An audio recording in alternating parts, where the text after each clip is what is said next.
오늘 본문을 통해서 서기관들과 과부라는 제목으로 말씀의 은혜를 같이 나누겠습니다. 여러분, 사람은 누구나 자기 수준만큼 세상을 보고 또 이해를 합니다.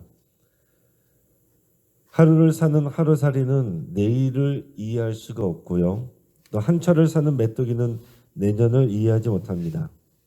그러면 한 평생을 사는 사람은 어떻습니까? 영혼의 세계를 다 이해하지 못합니다. 여러분, 성경을 봐도요, 자신이 아는 만큼만 보이는 겁니다. 예를 들어서 어떤 사람은 성령님에 대해서 새롭게 관심을 갖게 됐는데, 그리고 나서 성경을 보니까 그렇게 많은 구절에 성령님이 언급되어 있다는 것을 몰랐다라고 고백하는 것을 이렇게 보았습니다. 또 어떤 사람은 예수님은 재정과 돈에 대해서는 별로 관심이 없으신 줄 생각했는데, 재정과 돈에 대해서 많이 언급하시는 것을 또 새롭게 알게 되었다, 또 이렇게 고백하는 것을 들어본 적이 있습니다. 우리는 자녀들을 볼 때도 마찬가지입니다. 우리는 어려서부터 보기 때문에 우리 부모님들이 가장 잘한다고 생각하지만 실상 친구들과의 만남이나 사회생활 속에서 어떤 모습으로 살아가는지 사실은 전혀 모르는 경우들이 많습니다. 그냥 내 눈에는 그저 어린아이처럼 보이지만은 막상 사회에서는 카리스마 넘치는 리더의 모습으로 지내는 경우도 있고요. 또 반대로 집에서 무뚝뚝하던 자녀가 또 밖에서는 사람들을 웃기기도 하고 또 이끌어가는 그런 리더십이 있다는 것을 또 새롭게 알게 되는 일들도 있습니다. 유대인들과 서기관들을 보면 구약 성경의 내용을 잘 안다고 생각했습니다. 그래서 자신들이 생각하고 판단한 것이 다 성경적인 것이고 하나님 보시기에도 옳은 것이라고 그렇게 확신하고 있습니다. 하지만 예수님은 그러한 생각과 또 지식이 얼마나 부분적이고 편협한 것인지를 드러내고 계십니다. 예수님은 예루살렘에 들어오셔서 이 성전에서 이 종교 지도자들, 대제사장들과 서기관들, 또 바리새인들, 사두개인들 같은 이 종교 지도자들과 함께 논쟁을 펼치십니다. 여러 가지 주제로 논쟁을 펼치시는데 그 사람들이 돌아가면서 또 예수님께 자꾸 시험 질문을 하는 겁니다. 어떻게든지 넘어뜨리려고 하고 종교 권력으로 어떻게 할 수가 없으니 이제는 정치적 권력인 로마에 고소할 거리를 찾고자 합니다. 그래서 예수님께 권위의 출처에 대해서 묻기도 하고 가이사에게 세금을 바치는 게 옳으냐 아니냐 이것을 묻기도 했습니다. 또 부활을 믿지 않는 사두개인들은 부활에 대한 공격적인 질문을 하기도 했습니다. 하지만 예수님이 누구십니까? 예수님은 하나님의 아들이시고 말씀 그 자체이십니다. 종교 지도자들의 악의적인 질문에도 예수님은 권위가 있으시고 또 지혜로운 말씀으로 대답을 하셨어요. 일반 백성들은 그런 예수님의 말씀을 듣고서 은혜를 많이 받았지만은 종교 지도자들은 그러면 그럴수록 예수님을 더 싫어하고 미워했습니다. 오늘 본문을 보면 예수님은 종교 지도자들의 이 편협한 이해를 뛰어넘는 진리를 가르치십니다. 41절에서 44절까지 20장 41절에서 44절까지를 함께 읽겠습니다. 예수께서 그들에게 이르시되 사람들이 어찌하여 그리스도를 다윗의 자손이라 하느냐?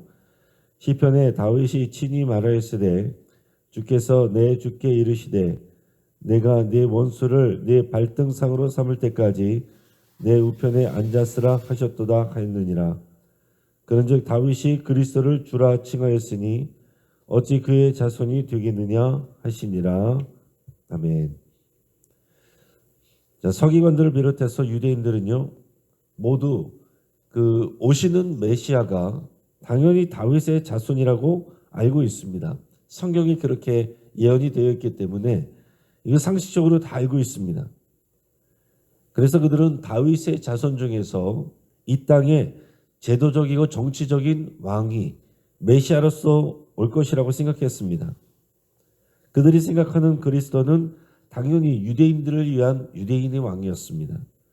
하지만 예수님은 그들의 이런 모든 생각이 편협한 것이라는 것을 또 지적하십니다. 예수님께서 이때에 인용한 말씀이 아주 중요한 말씀이 시편 110편 1절 말씀입니다. 자, 이 시편 110편은 다윗의 시편인데요. 메시아 또 그리스도, 메시아와 그리스도에 대해서 쓴 예언적인 시입니다. 여기서 다윗이 이렇게 고백하고 있습니다. 주께서 내 주께 이르시되 내가 네 원수를 네 발등상으로 삼을 때까지 내 우편에 앉았으라 하셨도다. 자, 이렇게 말씀이 되어 있는데 다윗이 말하는 주가 두 분이 나와요. 주께서 나의 주께 이르되, 여기서 말하는 처음에 나오는 주께서라고 할 때는 여호와 하나님을 가리킵니다. 그 여호와 하나님이 내 주께 이르시되 할 때 그 주는 누구냐? 이분은 바로 예수 그리스도를 말하는 겁니다. 자, 다윗이 표현할 때 여기서는 그 그리스도가 누구로 오시는지는 정확히 알지 못하니까 장차 오실 그리스도를 이렇게 표현하게 된 것입니다. 그리스도에게 하신 말씀을 계시적으로 표현한 말이에요. 그러니까 다윗은 메시아를, 즉 그리스도를 주라고 이렇게 고백을 하는 것입니다. 예수님은 바로 이것을 지적하시는 겁니다. 다윗이 그리스도를 주라고 칭하였는데 어떻게 그리스도가 다윗의 자손이라고 할 수 있느냐, 이렇게 역으로 질문을 하시는 겁니다. 자, 다윗의 후손으로 온다는 것은 다윗 이후에 또 선지자들을 통해서 하신 말씀인데, 다윗은 장차 오실 메시아에 대해서 나의 주님이라고 이렇게 이미 표현을 했어요. 자, 사람들은, 유대인들은 당연히 다윗의 자손으로 오시는 메시아, 그는 다윗의 후손으로만 생각을 했습니다. 그러나 다윗은 고백할 때 그리스도를 나의 주님이라고 고백합니다. 유대인들은 이것을 이해할 수가 없었죠. 이런 생각을 해보지도 않았습니다. 그러니까 예수님께서 다윗의 후손으로 오는 그리스도는 이미 그 이전부터 계셨던 하나님이시다, 하나님의 아들이시다 라는 것을 이제 말씀을 하고 계신 겁니다. 자, 그러니까 이 서기관들이 이해하고 있는 다윗의 자손 그리스도, 그 이해는 아주 편협하고 일부분적이다라는 것입니다. 서기관들은 당연히 다윗의 자손으로 오신 예수님이, 그리스도가 유대인의 왕으로 오셔서 유대인의 왕국을 만들고 유대인을 위한 나라를 만들고 유대인을 위한 일들을 하신다, 이렇게 생각했지만 예수님은 단순히 유대인들만을 위한 유대인의 왕으로 오신 것이 아니라 모든 인류를 구원하시는 우주적인 왕으로 오신 겁니다. 하지만 유대인들은 지금도 이것을 알지 못하고 지금도 믿지 않고 있습니다. 그래서 우리 한국 사람들이 오히려 또 이스라엘에 가서 유대인들에게 복음을 전하고 선교를 합니다.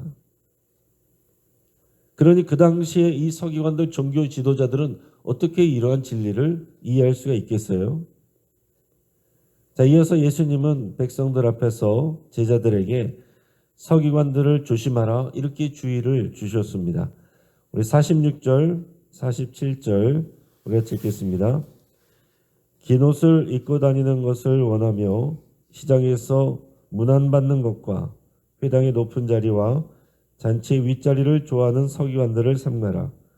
그들은 과부의 가산을 삼키며 외식으로 길게 기도하니 그들이 더 엄중한 심판을 받으리라 하시니라.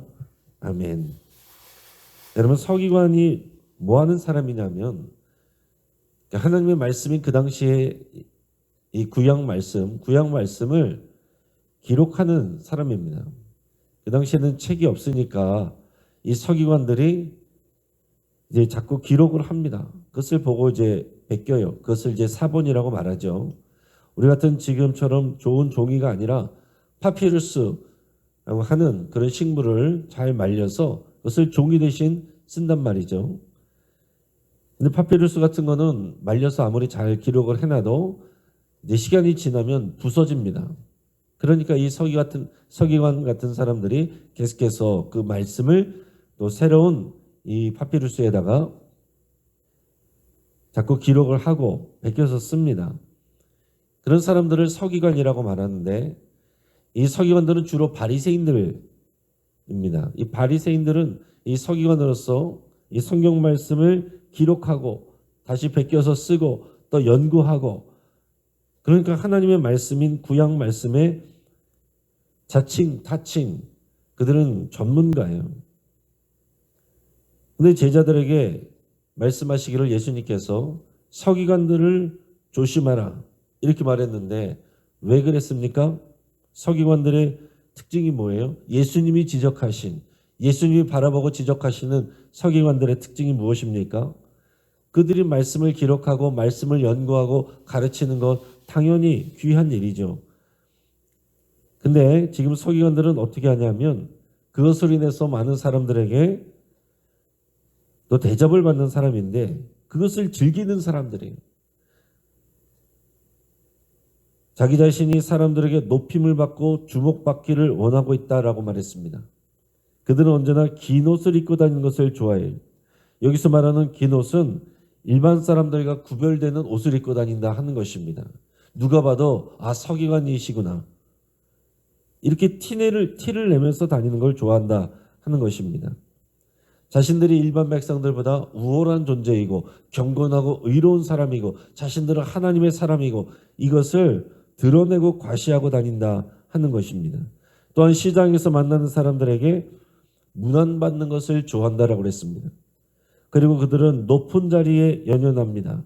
회당에서도 높은 자리에 앉기를 고집하고 잔치자리에 가서도 당연히 자신들이 높은 자리에 앉아야 된다고 생각을 합니다. 예수님은 모든 사람을 사랑하시고 모든 사람을 위해서 십자가를 지십니다. 심지어 자신을 못 박는 로마 군인들에 대해서도 용서해달라고 기도하신 예수님이세요. 그럼에도 불구하고 예수님이 이 땅에 오셔서 차갑게 대하고 또 이렇게 부딪히는 사람들이 있었는데 그런 사람들이 바로 이런 바리새인들, 서기관들, 또 대제사장들, 사두개인들, 이 종교 지도자들이 그런 사람들입니다. 그들은 하나님의 백성을 미혹하고 진리를 깨닫는 것이 아니라 진리의 껍데기인 율법으로 백성들 위에 군림하고 백성들이 진리에서 멀어지게 하는 자들이 하나님의 말씀을 그 진정한 뜻대로 가르치는 것이 아니라 그 말씀을 가지고 다시 또 규칙들을 만들어내고 그 규칙 가지고 사람들에게 짐을 지우고 잘 지키나 못 지키나 그런 것으로 전문가 행세를 하면서 사람들의 존경을 받고 문안을 받고 높은 자리에 가고 대접받는 이것만을 좋아했다라는 것입니다. 더 나아가서 그들은 과부의 가산을 삼키는 악한 자들이라고 했어요. 당연히 하나님의 말씀에는 연약한 자들, 과부와 같은 사람들을 돌보라고 되어 있는데 오히려 그들의 가산을 빼앗는다라고 그랬습니다. 그리고 하나님께 중심을 두고 해야 될 기도를 사람들에게 보이기 위해서 외식하며 길게 기도합니다. 그들 마음에는 도대체 하나님의 말씀이 없습니다. 하나님을 경외함이 없습니다. 그래서 예수님은 그들이 다른 일반 백성들보다 더 엄중한 심판을 받을 것이라고 단언하셨습니다. 두려운 말씀이에요. 이러면서 목회자일수록 중직자들일수록 정말 그 직분이 무겁게 느껴져야 됩니다. 목회자이고 중직자일수록 대접받으려고 하고 사람들에게 인정받으려고 하고 더 높은 자리에 앉기를 원하고 드러내기를 원하고 그러기가 당연히 쉽죠. 그러나 예수님은 높은 데 있지 아니하시고 낮은 데 계십니다. 예수님이 주님이시고 예수님을 따르는 제자들이라면 낮은 곳으로 가야 되고 자기를 다른 사람들을 위한 또 희생 제물로 내놓을 수 있는 사람들이 목회자여야 되고 중직자들이어야 됩니다. 그럼 목회자나 중직자나 어떤 명예를 다는 것으로 생각해서는 정말 큰일 날 수 있다는 얘기입니다.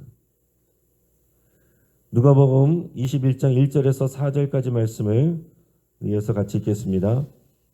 예수께서 눈을 들어 부자들이 헌금함에 헌금 넣는 것을 보시고 또 어떤 가난한 과부가 두렙돈 넣는 것을 보시고 이르시되 내가 참으로 너희에게 말하노니 이 가난한 과부가 다른 모든 사람보다 많이 넣었도다. 저들은 그 풍족한 중에서 헌금을 넣었거니와 이 과부는 그 가난한 중에서 자기가 가지고 있는 생활비 전부를 넣었느니라 하시니라. 아멘. 예수님께서 이어서 성전 앞에서 사람들이 헌금하는 내용을 보셨습니다. 부자들이 헌금하는 것도 보셨고 가난한 과부가 두렙돈을 헌금하는 것도 보셨습니다. 자, 두렙돈은 노동자의 하루 품삯의 한 64분의 1 정도의 가치가 된다고 합니다. 자, 노동자의 하루 품삯 한 데나리온을 지금으로 해서 10만 원으로 친다고 하면 대략 1,560원 정도가 된다는 거지요. 하지만 예수님께서는 제자들에게 이 가난한 과부가 다른 어떤 사람들보다도 더 많이 헌금했다 말씀하셨습니다. 그것은 왜 그렇습니까? 부자들은 자신의 풍족한 중에서 헌금을 넣었지만 과부는 그 가난한 중에서 자기가 가지고 있는 생활비 전부를 넣었기 때문에 그렇습니다. 자, 헌금은 사람들이 보는 외적인 양보다 하나님을 향한 마음의 태도가 더 중요한 것입니다. 사람들은 부자들의 헌금을 많다고 생각하겠지만은 하나님은 자신의 전부를 드린 이 과부의 적은 헌금을 크다 말씀하시고 그렇게 받아들이십니다. 그러니까 여러분, 우리가 재물이 많아져야, 돈이 많아져야 헌금도 많이 할 수 있다. 정직한 이야기가 아닙니다. 오히려 가진 것이 적을 때 하나님께 더 많이 드릴 수 있는 겁니다. 내가 많아지면 더 많이 드릴 수 있다 생각하지만 전체에 비하면 사실 더 적게 드리게 됩니다. 내가 없을 때, 부족할 때, 연약할 때, 아플 때, 할 게 없을 때, 오히려 그럴 때 하나님의 말씀에 순종하고 섬기는 그 일이 하나님께 더 크게 인정받고 칭찬을 받게 되는 것입니다.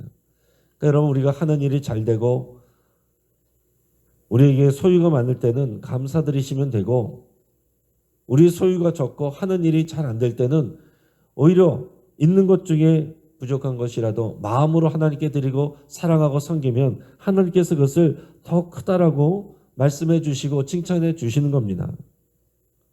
그러니까 우리는 정말로 우리가 돈을 사랑하는 것인지 하나님을 사랑하는 것인지 우리가 곰곰이 잘 생각을 해야 됩니다. 우리는 이 말씀들을 처음 듣는 말씀이 아닙니다. 많이 들었습니다.